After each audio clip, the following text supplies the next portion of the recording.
In this video, we're going to demonstrate a dogfight that actually occurred between A-10s and Su-27s during our last DCS TVT event that pitted American and Russian forces against each other, both on the air and land. The general objective was for Blue 4 and Red 4 to basically fight over the town of Kareli. It's a strategic objective located where you see all those units. The city itself was surrounded by mountain ranges to the south and north, which makes really good pop-up attacks, especially for the A-10. Pop up, shoot a Maverick, come back down. In this circumstance, we had just finished engaging the enemy with Mavericks, and as you can see, I was egressing until Merlo, which you see in the left part of the screen, he was my wingman, was receiving Nails 29 RWR threats, in which I turned back to help to support him. So in this video, we're basically just going to go over what happened and the maneuvering that actually occurred. I would give a lot of credit to ourselves in terms of our overall tactics. We did everything right in terms of maneuvering and covering each other, but eventually the game kind of let us down, which you'll see in a moment. But that's pretty much what this video is, so I'm going to go ahead and press play. So as you can see here, Merlo at this time is getting Nails 29, which is the Su-27, where you see a hot pocket that's big. Okay, he's closer. Endy is farther back, covering him. This time Merlo's dumping chaff and flare to going defensive, which is exactly what he should be doing. Standard procedure. When you get Nails 29 in the A-10 is to go defensive immediately. You can see me on the right part of the screen. I'm just covering his 6. I'm scanning visually. We don't have radar in the A-10, so I'm scanning, looking for missile launches and where the enemy is. The idea with an A-10, when you're in any kind of air-air scenario with an A-10, obviously you don't have that much power. You want to make sure you're just covering your wingman at all times visually and making sure that you always have an aircraft facing towards the enemy in this scenario. Basically, we have a rolling air defense network behind us here. It makes a nice little corridor for us to duck into. But this is normally, if we had enough time, we had enough distance, we would just egress back into this air-to-air corridor, or this rolling corridor, and RTB or request support from those F-15s, which is Viking, which was on the way. They're still about, I think, 5 mics out from the time of this engagement. I'm going to unpause.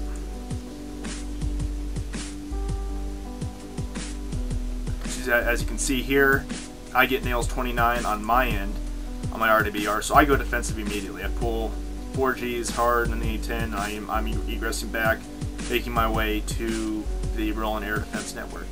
And then Merlo is doing the same thing. So let's let it go here.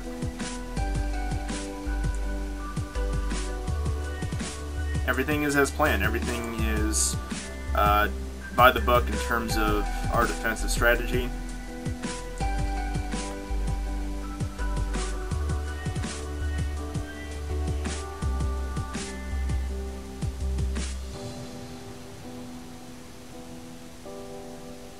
Okay, now I've just reached the rolling air defense network, so that's advantageous to us, but it's still at about maximum range of those air defenses, so we're still not really that protected.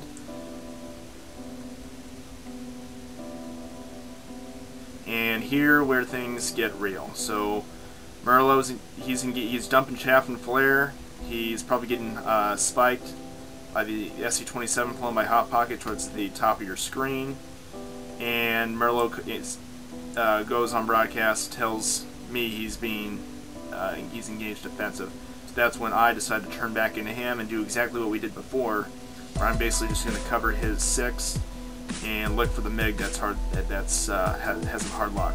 Now at this time, Bake just shot a R-27R. It's a Fox 1 medium range semi-active missile at Merlo. Merlo's dumping chaff and flare, so he's doing exactly what he needs to do. I'm dumping chaff and flare because I get the launch tone on my RWR. I don't know if it's coming at me, but I immediately go defensive back into the network. And at this time, the situation, normally in an A-10 you want to try to run even though you're slow.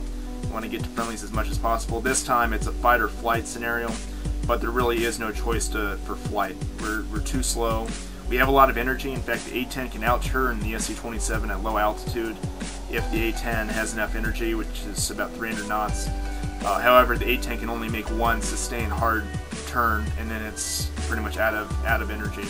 Whereas the Su-27 can pop burners and basically outmaneuver us. So we really only have one chance to basically force the Su-27 to overshoot and get on his 6. So that's exactly what's about to happen.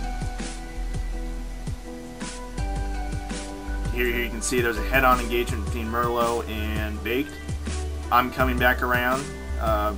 Merlo's coming. He's telling me he's engaged defensive. Got Su-27 on visual, and I'm tracking him. And about this time, I actually see him. So you can see there that the Su-27 just has has a huge advantage in this scenario. I mean, it's fast, and you can just see by that turn that he means business. But you're about to see that with the proper tactics, especially wingman operations or two-ship operations, you can catch the Su-27 off guard and force him on the defensive. As you can see here, Merlo is pulling a 4G turn, and the Su-27 is basically, he overshoots. He does not have enough energy after his turn. He tries to engage with guns, he misses. At this time, he tries to go into the vertical, and Merlo is tracking him. Looks like Baked is doing a barrel roll here. And here's where I track him. I roll inverted, and here's one mistake I made is I decided to launch a Fox 2 at Baked. That probably wasn't a good decision. Look, he's really close, and if I zoom in here, you can kind of see that just wasn't a good shot. The AIM-9 is not like an AIM-9 X-ray. It's maneuverable, but not that maneuverable. And you can see that the separation there is just too close. But the Fox 2 has been shot, and I ended up missing. Missile's trash ends up in the dirt. But here you can see what I was talking about, that the A-10 really it can fly and perform at low altitude. I'm pulling about 4 or 5 Gs, dumping flares. I think there was another missile that was in the air. So yeah, I'm turning into him now. And here is really what I'm talking about. Look at that. The A-10 turn radius was almost the exact same as the Su-27 at low altitude. I mean, provided the Su-27 was pretty much out of energy at this point, you can really tell that the A-10 at low altitude is nothing to take lightly. At this time, I have Baked. I've tallied Baked, and I've my AIM-9. You have 2 AIM-9s in the A-10 that we were loaded with, and I have my other AIM-9 uncaged, and I'm basically ready to fire. At this time, I'm going to wait for Baked to get in reasonable range, and I also want to make sure that his closure rate's good, because if I were to shoot about right now, you can tell that vertical distance might be too much. And like I said, the A-10 has no radar, so you really have to kind of judge it manually by eye. So I'm basically waiting for him to turn his nose a little bit to me so I can get a front aspect shot. And here it goes. Tracking him, I'm just waiting for that shot. You can see Merlo, I take the shot there, and you can see Merlo, he's covering my 6, he can see me, and he's got 2 Fox 2s on him as well. So this is a perfect engagement on the A-10's part. We basically maneuvered in such a way to put the Su-27 on the defensive, and we were able to get a really good Fox 2 shot of him. I mean, take a look at that. It's pretty much off his 3 o'clock, and his engines, he's probably in the burn. Those engines are really lit up. It's just a perfect Fox 2 shot. So I'm going to go ahead and bring this back down here and watch the rest of the engagement. There he goes. Impact. But here's where the game screws us. It didn't kill him. Really unfortunate, because we did everything right. That AIM-9 just did not kill him, even though it hit him. Bake told me after the flight that he heard a big boom. He knew he was hit. He looked at his avionics. Everything was functioning properly, which is really unfortunate. I think it's just a matter of the Flaming Cliffs aircraft don't have as high fidelity of a damage model, so you either kill him or you don't, kind of a thing. And that's pretty much what happened here. So he shoots a archer at me and hits me. at very close range. My engines are done at this time. And that shot, it hit me and basically it knocked me out of the fight.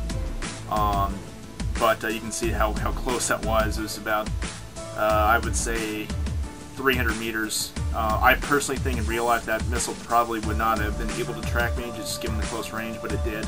And it effectively took me out of the fight, so I can no longer cover Merlo. And here's where, when you run out of energy, the A-10, you're really no match for a modern Generation 4 fighter. As you can see, we're low on energy because we were up at altitude, only about 4,000 feet, but we were going vertical for so long. And here you can see how, just take a look at those turn radiuses. The Su-27 just has an absolute advantage, especially given its power plant and the fact that Merlo was out of energy when he was in the climb trying to track him. So here's Big shooting Merlo with guns.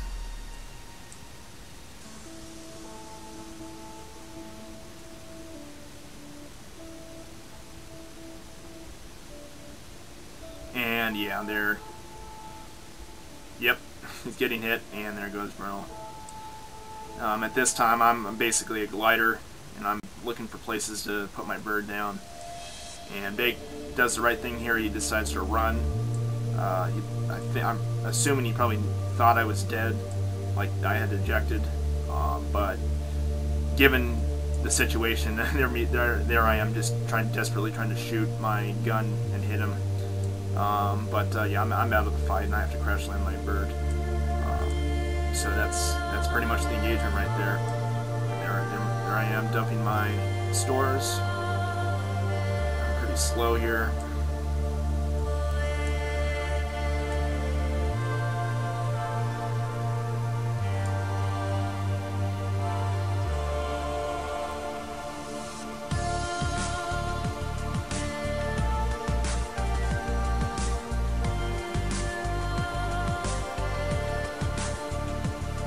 And there I am, I crash land and slide on the field. One quick note is if you actually ever have to land on a field in an aircraft, you want to have the gears up. If the gears are down, your aircraft will flip. But that's the engagement. Given the circumstances of the fight, I believe Merlo and myself did an absolutely fantastic job. Given we were disadvantaged being in an A-10, but we really showed off the capabilities of the A-10, which is at low altitude. It can turn fast and basically outmaneuver an Su-27 if the Su-27 basically overshoots, which we caught him in that trap and engaged him and hit him with an A-9. So thanks guys for watching.